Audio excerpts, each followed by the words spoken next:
Como eu iniciei no mundo das sobrancelhas. Vim compartilhar um pouquinho com vocês de como foi toda essa minha trajetória até hoje. Tudo se iniciou em 2018, mas eu não comecei com as sobrancelhas. Eu comecei a trabalhar com 16 anos no shopping e lá eu achei que ia ficar. Por questões de condições financeiras e a realidade de vida também minha na época. Eu vim de família mais humilde, morava também em bairro mais afastado da cidade e a perspectiva de vida minha não era muito grande, não.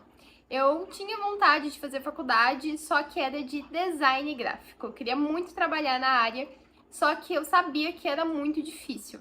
Então eu comecei a fazer os vestibulares, já era em 2018, tinha acabado de terminar o ensino médio. E eu consegui passar em uma faculdade na Unip. Porém, eu tinha que pagar a van, que era muito cara, e os materiais também, que eu não tinha nem notebook para começo de conversa. E a faculdade exigia alguns materiais, me exigia notebook também por causa dos trabalhos. E eu trabalhava no shopping no período da tarde e noite, então eu entrava 2 da tarde e saía 11 da noite. E a faculdade de manhã. Não estava sendo a minha realidade aquilo, eu não aguentei e tive que trancar a faculdade. E foi assim, uma desilusão total, porque era uma coisa que eu queria muito na época, trabalhar com design gráfico, né, com a parte de criação de desenho, que é uma coisa que eu amo fazer. E tava trabalhando no shopping e em seguida também fui demitida. Foi uma coisa atrás da outra. Tranquei a faculdade e logo em seguida eu fui demitida. A minha mãe já era formada em estética e atendia em casa, só o pessoal ali do bairro mesmo, sem divulgação. Eu falei, vou começar a trabalhar com ela sem saber fazer sobrancelha. Tem esse pequeno detalhe que ela já atendia em casa. E iniciei com ela. Comecei a postar no mesmo dia. Eu fui demitida, tipo, ontem. E hoje eu comecei a postar que eu estava fazendo sobrancelha. Fiz um folder lá no Photoshop. Que acredito que não tem nada a ver com a minha cara. Mas eu achei na época que tava bom. Se eu tiver fotos eu vou deixar aqui pra vocês verem o folder. Tem até o valor. Era muito baratinho o quanto eu cobrava, assim, era só pra eu até arrumar um outro trabalho. E comecei a postar esse folder no Instagram, no Enjoei Troquei aqui da minha cidade, que é um grupo que as pessoas postam, né, o que estão vendendo, o que estão divulgando ali pra venda.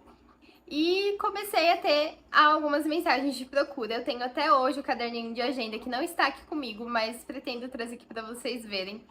E marcou 2 pessoas, eu lembro até hoje. E que foi um moço e uma menina depois. No fim, eu acho que veio só um moço, que foi uma sobrancelha, assim, bem desafiadora pra mim. Pra quem nunca tinha pegado numa pinça. Eu costumava fazer a da minha mãe fazia a minha. Só que, assim, não tinha conhecimento de marcação, de rena, de nada. Mas fui com a fé e a coragem. Deu tudo certo, o moço gostou, postou no Instagram tudo, as fotos. E foi assim, eu comecei a fazer sobrancelhas em casa, postando no Instagram, no Enjoei Troquei, que eu tava fazendo. Todas as sobrancelhas que eu fazia eu tirava foto. Começou a ter uma demanda maior, em coisa de 2 meses. E aí eu falei pra minha mãe, bem, vamos fazer o a domicílio. Tinha acabado de tirar a carta, não tinha experiência em direção. E começamos a pegar o carro pra fazer o domicílio, andar a cidade de Mogi Guaçu inteira fazendo sobrancelha a domicílio. Ia com maca, jaleco, e uma luminária que o meu pai montou pra mim lá, que era a minha ring light da época. Maleta, tudo. Porque eu já queria entregar algo diferencial desde o início. Eu não queria só simplesmente chegar na casa da pessoa e falar, deita no sofá e vamos fazer sua sobrancelha. E naquela época as pessoas já gostavam de ver o que via. Por mais simples que era, eu sempre priorizei muito a biossegurança e também um bom trabalho e sempre o atendimento. Tanto que eu tenho clientes que desde a casa dos meus pais vêm até hoje comigo. Aí fiquei nessa área do domicílio aí, eu acho que por meses, porque em fevereiro de 2019 eu consegui alugar uma sala com uma outra pessoa, com uma moça que fazia cabelo e eu fazia parte de sobrancelha. A gente começou basicamente do zero, ela tinha só uma cadeira, uma escova lá e secador. E eu era a maca, que eu fazia os atendimentos a domicílio, que era a maca portátil e uma prateleira. Numa sala imensa, que não tinha mais nada pra colocar, porque a gente não tinha dinheiro pra investir. Ali eu já não tinha horários mais nos sábados, um exemplo, nem de sexta, e assim foi preenchendo até as terças. Eu trabalhava, pra vocês verem, até de segunda. No domicílio eu fazia de domingo a domingo e assim foi indo. Eu comecei a colocar mais folgas. Então, em 2019, que eu já estava com o meu primeiro negócio aberto, eu iniciei a faculdade de estética. Mas ainda não tinha caído a minha ficha que eu ia trabalhar com a área da estética. Eu coloquei, para vocês terem ideia, até pedagogia no meu vestibular, como opção de turma, caso não abrisse estética.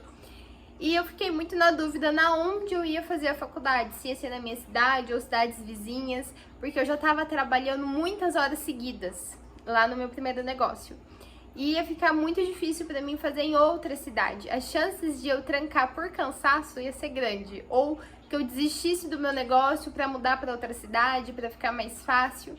E por fim escolhi na minha cidade, que acredito que foi a minha melhor escolha, porque eu consegui conciliar muito bem a minha vida profissional com os estudos. Nesse meu primeiro negócio, que eu fiquei durante 7 meses, eu me via tendo que abrir o meu próprio negócio, sem dividir aluguel, começar basicamente do zero ali a empreender mesmo. Então, eu aluguei uma sala lá no centro, que era de porta para rua, e ali eu fiquei durante 2 anos, que foi assim, os 2 anos mais desafiadores da minha vida, que eu peguei a pandemia ali. Porque já é difícil abrir seu próprio negócio e ainda a gente passou por todas aquelas questões que não podia atender no centro ainda. Tinha muitas reclamações, né, de não ter estacionamento, da localização ali que era difícil e também não era seguro. Passando tudo isso, eu consegui sair do centro e aí ir para uma clínica, que era o meu sonho, atender em clínica. Eu não comecei a procurar uma clínica e o meu namorado achou uma, alugava só a sala, né, era estilo coworking, que você só aluga a sala e o espaço é do dono. Ali eu fiquei também seus 2 anos atendendo. Começou a ficar muito apertadinho para a quantidade de clientes que eu tinha e cheguei no teto. Agenda extremamente lotada, com muitas clientes e muitos pedidos de curso, de outros procedimentos. E aí eu tive a minha sócia, a Carol, que a gente abriu a nossa primeira clínica, a Zense, que em outubro desse ano de 2024 vai fazer 1 ano que ela está aí. E eu tenho, assim, muito orgulho, muita gratidão por toda a trajetória minha aí desses 6 anos. Foi um breve resumo de tudo que aconteceu, porque muita coisa aconteceu durante esses 6 anos aí. E quis compartilhar um pouquinho com vocês antes de dar início aí aos vídeos que eu vou trazer para vocês sobre conteúdos aí de sobrancelhas, que vocês sempre me pedem muito sobre cursos e venho trazendo mais novidades aqui para vocês. E é isso, pessoal. Muito obrigada por ter ficado até aqui e venho trazendo mais novidades para vocês.